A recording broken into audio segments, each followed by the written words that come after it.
할렐루야. 우리 오늘 제목이 종말로 네 번째 시간 그리스도의 재림. 옛날에 신현균 목사님이라고 부흥사 목사님 계셨어요. 우리 집사람이 다니던 염천교회, 성민교회 하기 전에 저 가rol동에 있는 염천교회에서 이제 거기서 담임 목사를 하시면서 세계적인 부흥사로 그렇게 역사하셨는데, 그분이 항상 그런 말씀했습니다. 주님이 오시면 반드시 수요일 날 오실 것이다. 수요일 날 저녁에 교회로 오실 것이다. 하도 그때도 수요일 날 참석 인원이 적으니까 또 수요일 날 비 오는 날 오실지 모른다고 그렇게 말씀하셨는데, 오늘 그 수요일입니다. 그래도 이렇게 많이 나오셔서 얼마나 감사한지 모르겠습니다.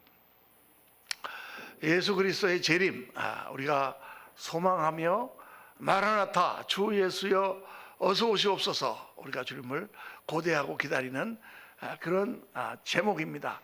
이 주님의 재림은요, 언제 가장 주님의 재림을 고대하고 바랄까요? 고생스러울 때, 핍박당할 때. 그래서 초대교회 보면은, 초대교회의 요한계시록 거기에 보면은 마라나타 주여 어서 오시옵소서 아멘 이렇게 부르짖는 그때는 정말 교회가 힘들고 사람들이 잡혀서 죽임을 당하고 하는 그런 때죠. 편안하고 날라오라고 이렇게 재미나게 살 때는 주님 좀 천천히 오셨으면 이렇게 생각이 되지, 어서 오시옵소서 이렇게 생각이 전혀 들지 않습니다. 그런데 그렇게 우리가 뭐 느낌이 어땠든지 간에 성경은 분명하게 예수 그리스도께서 재림하실 것을 우리에게 말씀하고 있어요. 재림의 확실성, 이거에 대해서 먼저 묵상해 봐야 됩니다. 예수 그리스도의 재림에 대해서는 굉장히 이 믿음이 지금 많이 사라져가는 그런 상황입니다. 왜 그러냐?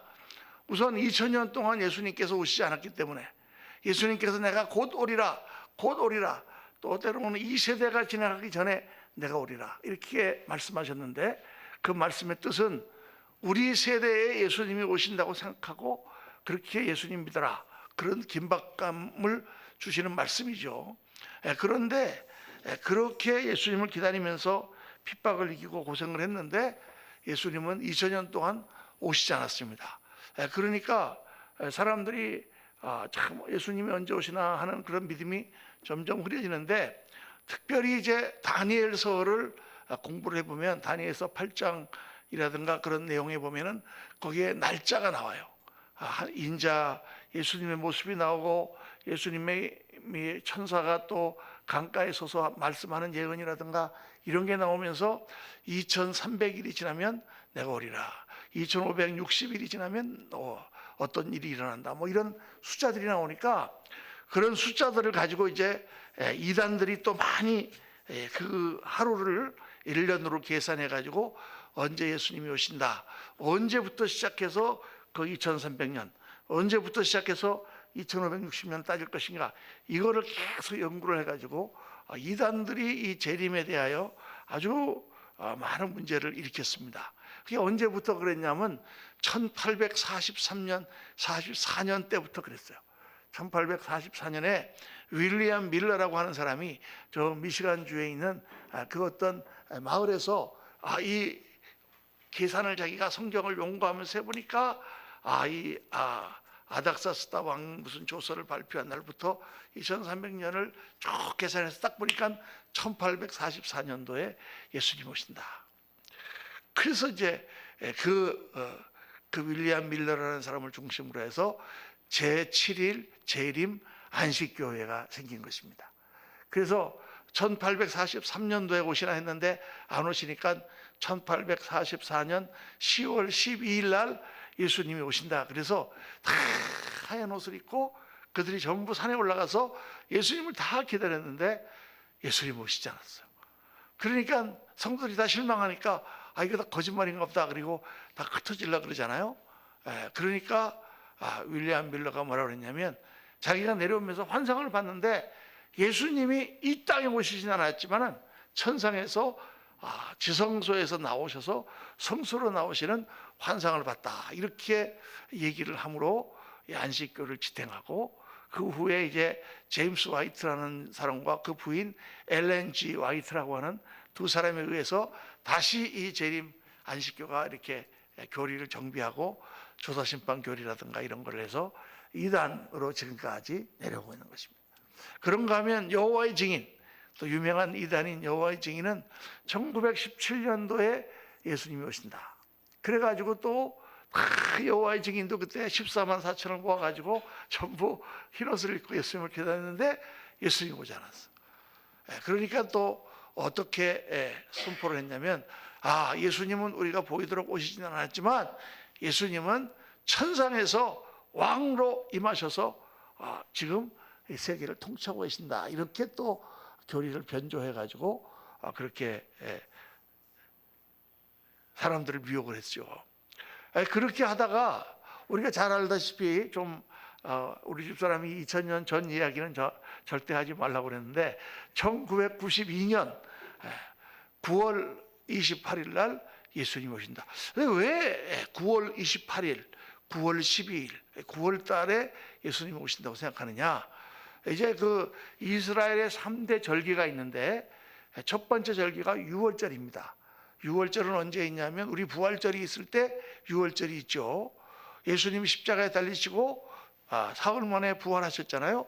그 부활절이 있는 절기가 바로 예수님이 6월절 날 십자가에 달리셨으니까 6월절 양되신 예수님, 그래서 6월절 날이 부활절 때입니다. 근데 음력으로 치니까 날짜가 왔다 갔다 하는 거예요. 근데 그로부터 시작해서 6월절로부터 시작해서 50일이 지난 날이 오순절 날인데, 오순절 날 구약에서는 하나님이 율법을 주셨고 신약 시대에는 성령이 임했습니다. 그러니까 두 절기에 6월절 날 예수님이 십자가에 달리시고 오순절 날 성령이 임했다. 그럼 또 한 절기가 남았는데 그 절기는 바로 나팔절과 초막절이라고 하는 가을의 절기예요. 그게 이스라엘 사람들의 이제 신년인데 우리가 같으면 설날이죠.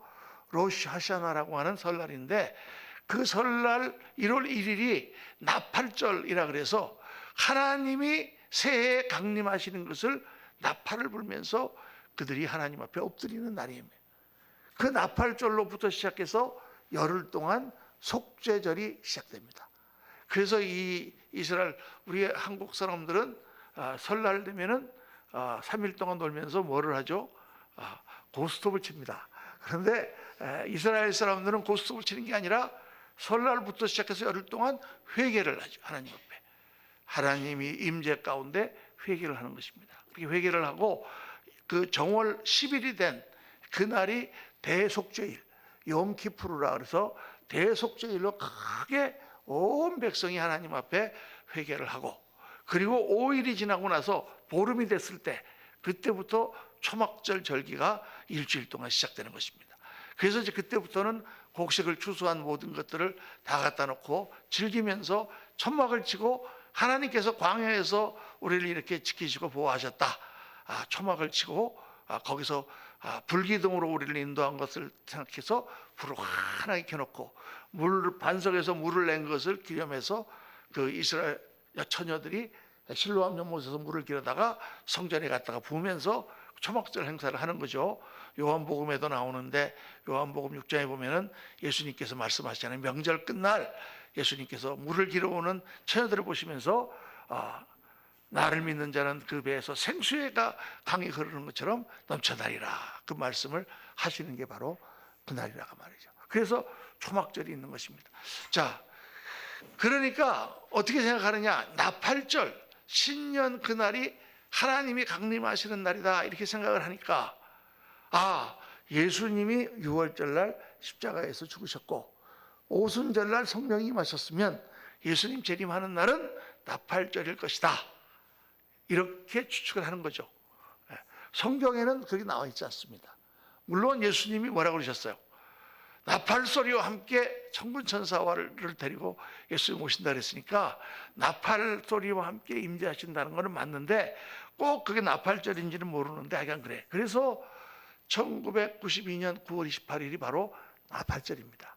그래서 그날 예수님 오신다고 온 동네방네 난리를 치고 미국에까지 난리를 치고, 제가 그때 미국에서 목회를 막 시작했을 때인데 그냥 노던발로바드라는 큰 길에 그거 믿는 사람들이 아침에 그냥 이런 깃발을 들고 Jesus is coming on September 28 하고 쓰고는 아침마다 꼭 우리 여기 선거할 때 보면은 우리 저기 동탄 그 내거리에서 이쪽에는 국민의힘, 이쪽에는 민주당 해가지고 절하면서 막 노래 부르는 것처럼 막 그렇게 난리를 치고, 주유소 있던 사람들은 주유소 다 팔아가지고 또 주님 오실 날 기다린다고 하고 막 난리 쳤는데 오시지 않았습니다.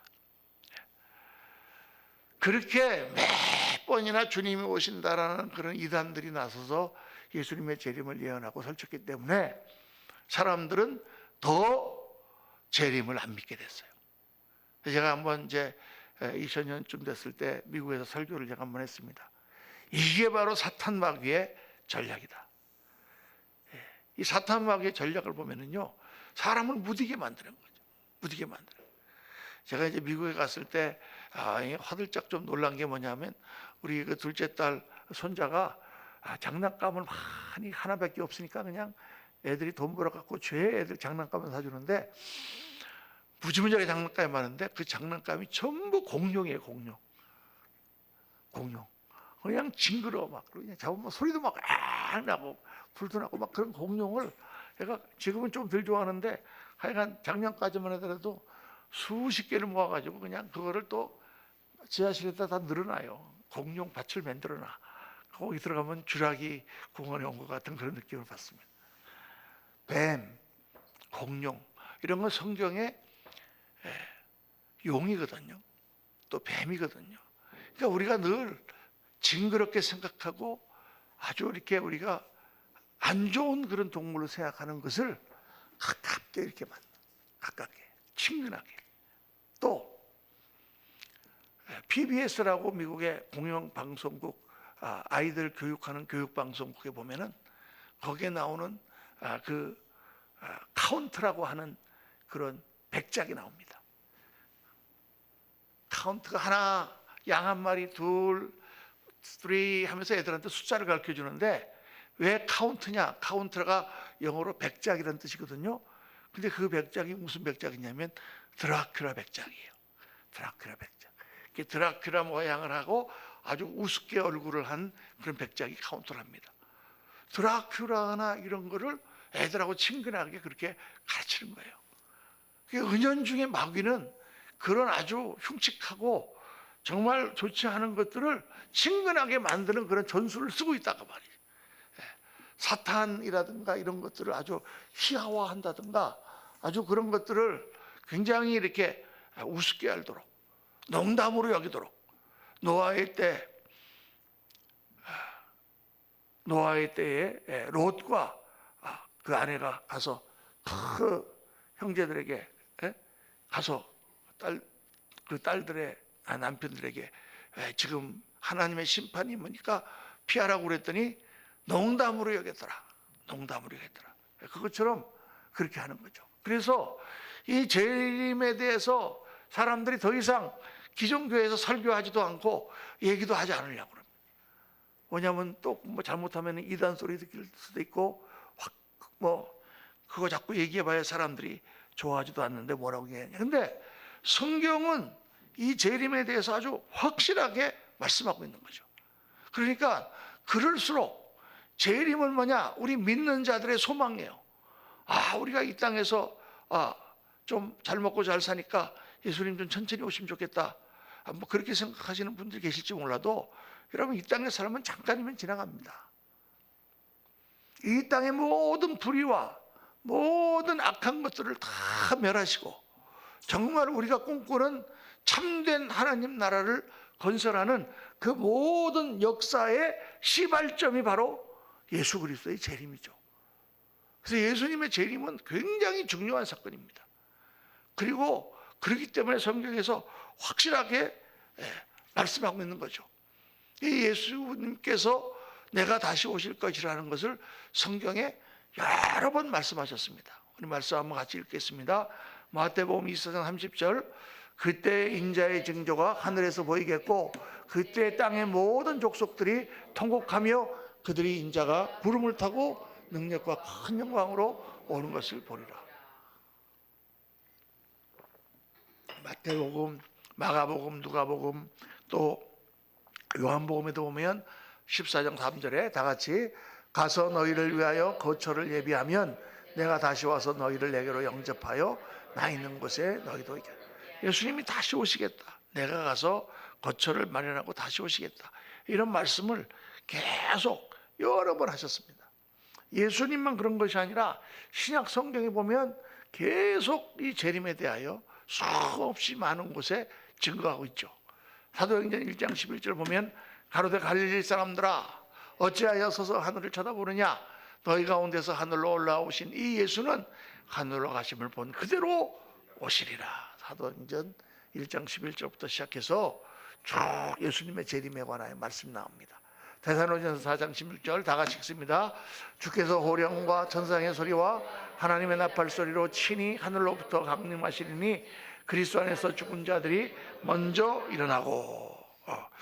이 말씀뿐만 아니라 뭐 빌립보서 3장 20절에서 21절, 데살로니가 후서 1장 7절에서 10절, 디도서 2장 13절, 히브리서 9장 28절, 야고보서 5장 7절 8절, 베드로서 1장 7절 13절, 베드로서 16장 등등등등등 수없이 많은 곳에서 예수님이 다시 오신다, 예수님 다시 오신다고 말씀하고 있습니다. 이 말씀은 그 당시에 핍박 가운데 정말 고생하고 죽고 정말 고난을 당하는 성도들에게 격려하는 말씀뿐만 아니라 왜 예수님 다시 오셔야 하느냐, 아까도 말씀했지만은 새로운 세계, 새로운 나라를 건설하는 그 시작점이 예수님의 재림이다. 모든 것은요 다 끝이 있습니다. 영원히 가는 것은 없어요. 우주도 마찬가지고 이 하나님의 역사도 마찬가지죠. 이 성경은 우리 인생도 영원히 살 것 같지만은 때가 되면 다 우리는 죽습니다. 이거는 뭐 변치 않는 진리입니다. 소크라테스도 죽었습니다. 또 뭐 있잖아요. 또 누가 죽었죠? 그래서 다 죽습니다. 사람은 다 죽어요. 때가 있으면 다 죽는 거예요.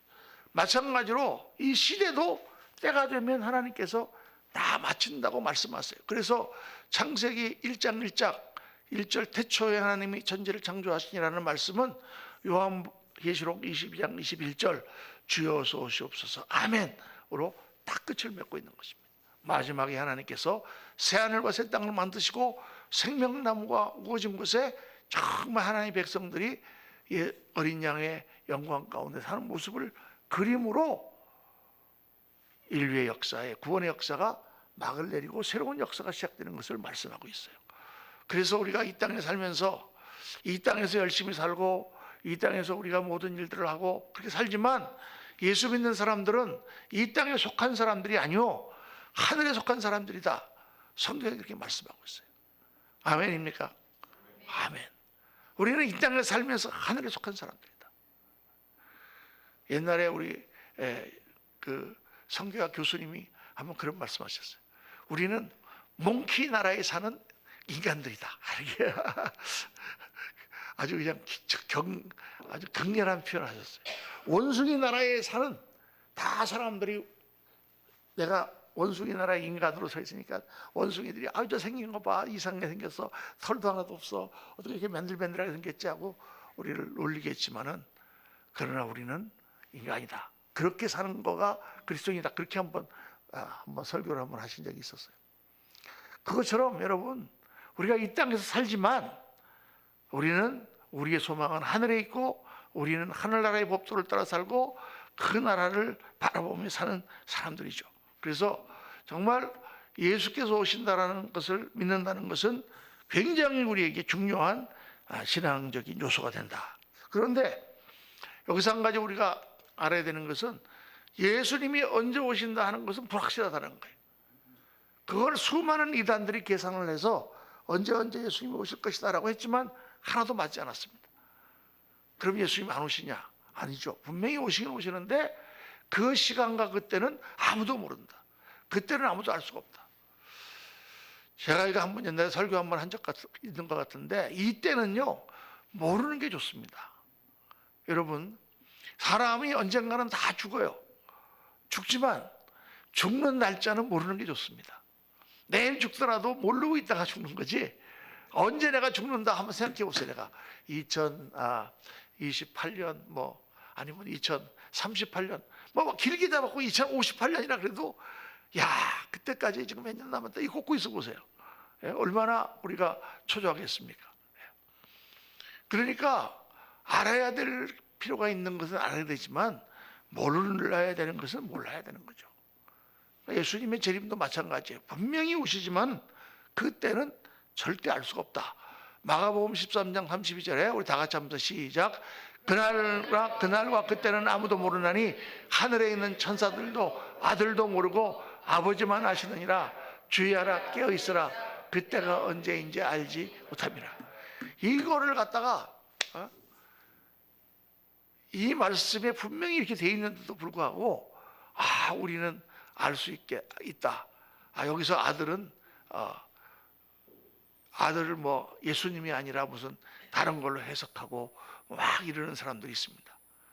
그런데 분명히 성경은, 예수님은 말씀하셨어요. 그날은 아무도 모른다. 또 사도행전 1장 7절에 보면 예수님께서 승천하시기 직전에 제자들이 나와 예수님 앞에, 예수님 예루살렘을 회복할 때가 이때니까 이렇게 말씀했을 때 예수님이 뭐라 그랬어요?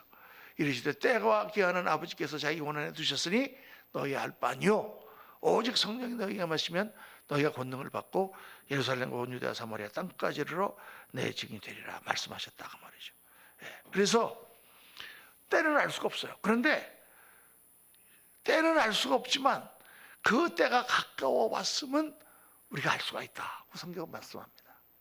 우리가 죽을 정확한 날짜는 몰라도 때가 되면 이제 내가 죽을 때 가까웠다라는 걸 우리는 알 수가 있잖아요. 그렇죠? 그것처럼 재림의 징조는 우리가 분별할 수 있다. 마가복음 2장 24장 32절에 보면 무화과 나무의 비유를 말씀하시면서 다 같이 읽습니다. 무화과 나무의 비유를 배우라. 그 가지가 연하여지고 잎사귀를 내면 여름이 가까운 줄 아나니 이와 같이 너희도 이 모든 일을 보거든 인자가 가까이 문 앞에 이른 줄 알라. 무화과 나무가 가지가 연하여지고 잎사귀가 많이 나면 여름이 오는구나. 또 지나면은 과일을 맺는구나. 우리가 이 시절을 구분하는 것처럼 이제 6월달 됐으니까 조금 있으면 더워지겠구나. 우리가 다 아는 것처럼 이같이 이 모든 일을 보거든 인자가 가까이 문 앞에 이른 줄 알라. 그래서 정말 예수님이 오실 때가 가까워 왔다라는 것을 많은 사람들이 이야기하고 있습니다. 또 예수님이 하신 말씀 중에 마지막 때에 이 모든 일이 있어야 하되 아직 끝이 아니다. 그러면서 정말 이 천국의 복음이 모든 민족에게 전파되기 위하여 만국에 전파되리니 그 후에야 끝이 오리라 라고 마태복음 24장에 말씀하신단 말이죠. 그러니까 선교하시는 분들은 그렇다, 모든 언어 족속들에게 복음을 다 전하고 나면 예수님께서 오실 것이다 이렇게 생각하고 열심히 미정도 전족에게 나가서 복음을 전하고 있죠. 원래 미정도 전족이 총 15,000개 종족 이렇게 된다고 했는데 지금 그 종족이 15,000개에서 한 몇백 개밖에 남지 않았다, 이런 통계도 있습니다. 그게 이제 모든 족속이라는 것이 그 어느 족속을 이해하는 건지 뭔지는 확실히 모르겠지만은 어쨌든 주님이 오실 날이 가까웠다. 정말 이 세상이 타락하는 모습을 볼 때, 또 지진이 20세기에 일어난 지진을 지질학적으로 연구를 해보면 지금까지 인류사 동안 몇천 년 동안 일어났던 지진보다 더 20세기의 지진의 숫자가 많았다 그래요. 계속 지금도 지진이 일어나고 있습니다. 그런 말을 예수님께서 징조로 말씀하셨단 말이에요. 처처의 기근과 지진이 있으리라. 자, 그래서 또 어떤 사람들은 이 무화과 나무가 잎사귀를 냈다, 이거를, 이 무화과 나무를 이스라엘 백성, 이스라엘 국가로 비유해서 이스라엘이 건국을 했다. 1948년 이스라엘이라는 나라가 건국을 한 것은 정말 신비한 일입니다. 우리나라가 정말 6.25 전쟁 이후로 아주 황무지같이 그렇게 변했다가 이렇게 나라를 세계 10대 강국으로 만든 것도 기적적인 일이지만, 이스라엘이라는 나라, 유대인들이 이 팔레스타인에 다시 모여서 이스라엘이라는 나라를 건설한 것은 정말 기적이에요. 이 사람들이 2500년을 떠돌았습니다.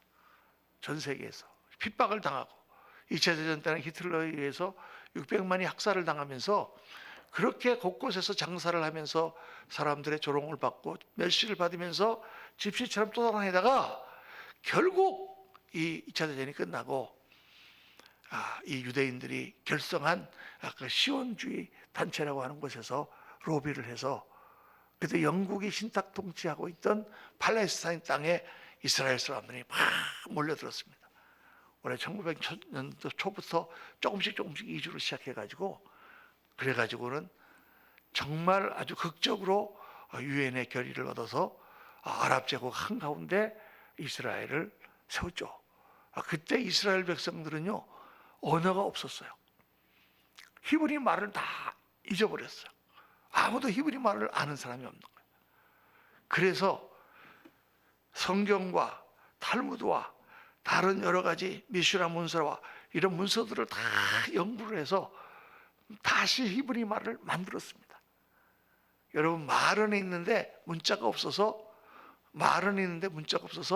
문자를 만든 세종대왕처럼 만들 수는 있지만은, 말은 없는데 문자만 있어서 그 문자를 가지고 말을 만든다는 게 얼마나 어렵겠습니까?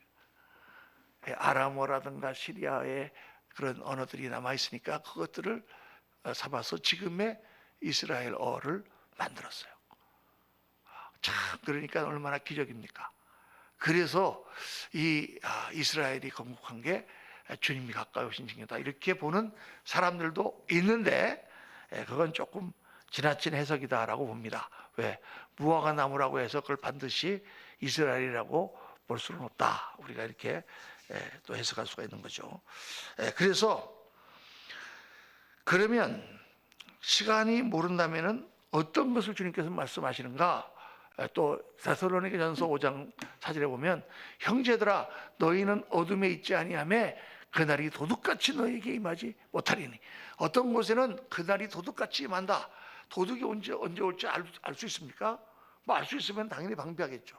언제 올지 모르게 도둑이 오는 것처럼 예수님 오신다, 이렇게 말씀해 놓고, 데살로니가전서에는 또 그런데 너희는 어둠에 있지 않고 깨어있는 너희들에게는 그날이 도둑같이 임하는 게 아니라 주님 오실 때를 다 징조를 보면 알 수 있다, 대충 알 수 있다는 거죠. 그렇게 말씀하고 있습니다. 그러면 왜 때와 오시는 그것도 모르는데 우리가 이 말씀을 하시는가? 그 중요한 이유는 때에 대한 호기심보다 깨어 있으라는 것입니다.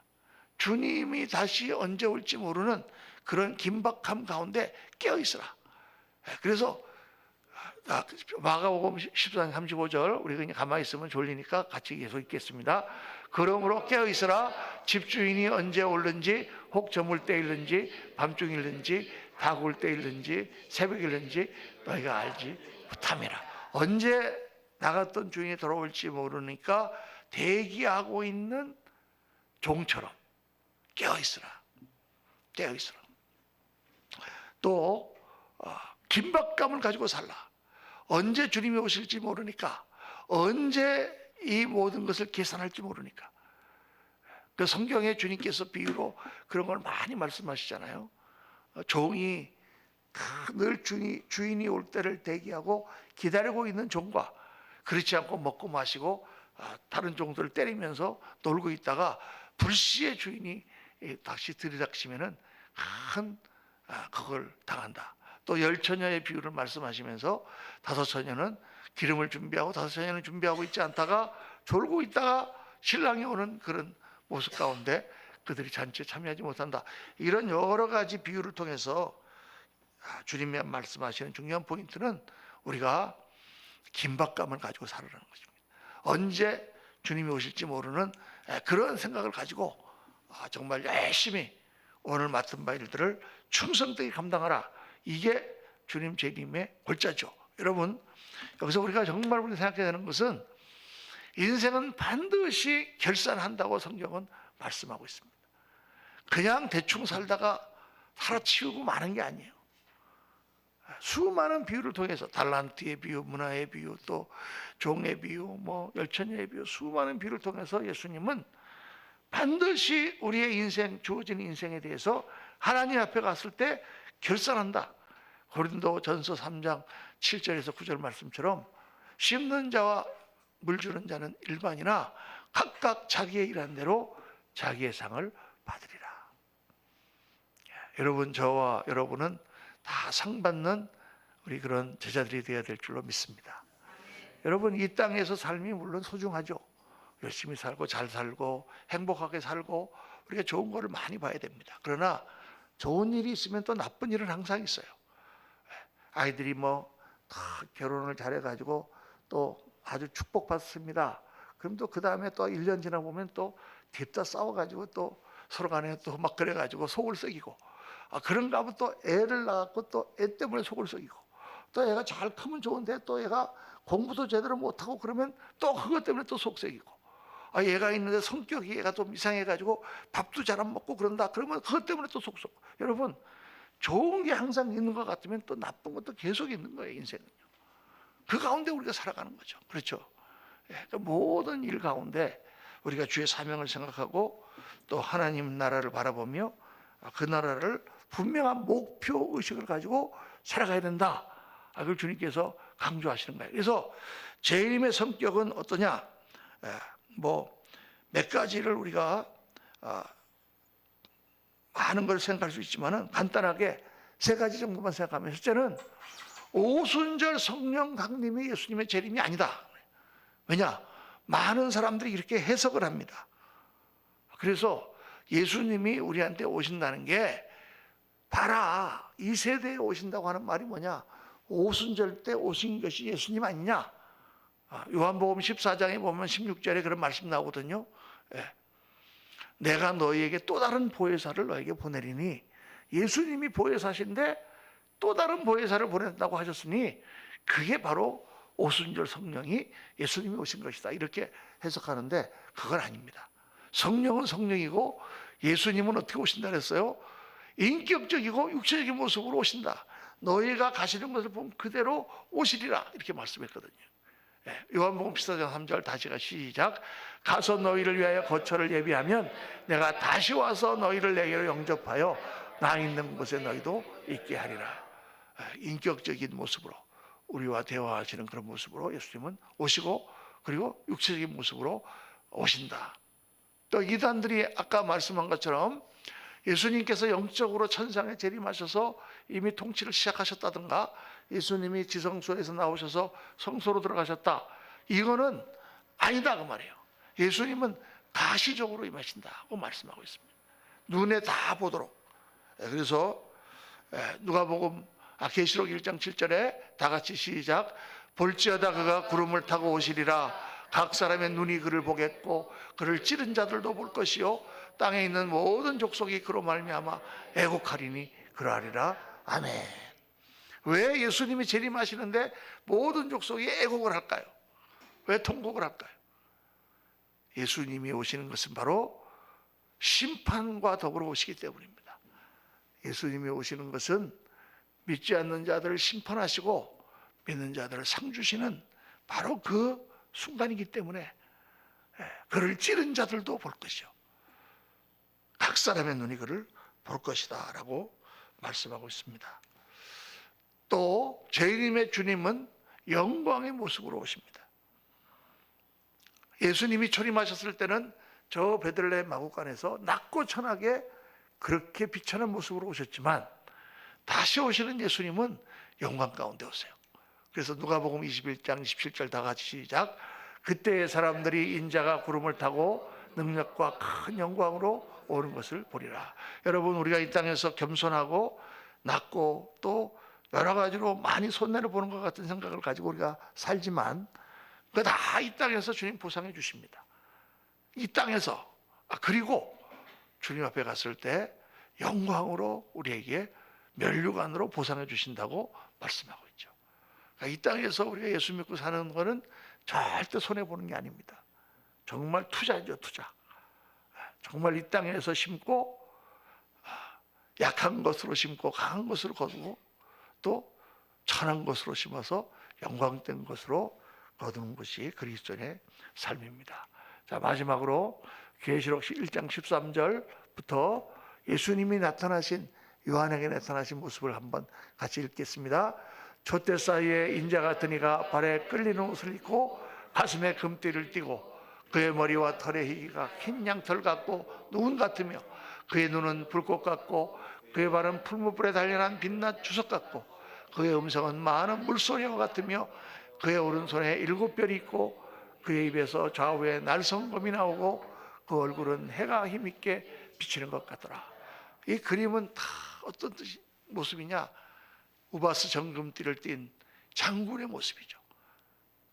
영광 가운데 희기가 눈 양털같이 하얀 그런 빛나는 그런 모습 가운데 정말 하나님의 말씀과 같은 물소리와 같은 말씀이 그 입에서 나오고 손에는 7별, 7사자들을 붙들고 7촛대를 거느시는 주님을 보여주고 있습니다. 영광의 주님께서 곧 오시리라. 여러분, 주님의 재림 가마득한 그런 일이다 이렇게만 생각하지 말고 오늘 또 내일 주님이 오실 것 같은 그러한 생각을 가지고 오늘 우리 하루하루의 삶을 정말 하나님 앞에 알차고 또 명확한 목표의식을 가지고 주님 앞에 갔을 때 계산할 때 정말 잘하였도다 착하고 충성된 종아 칭찬들을 그날을 바라보면서 그렇게 신앙생활 하시는 저와 여러분 되시기를 예수님 이름으로 축원합니다. 이 시간에 우리 같이 한번 통성으로 한번 기도합시다.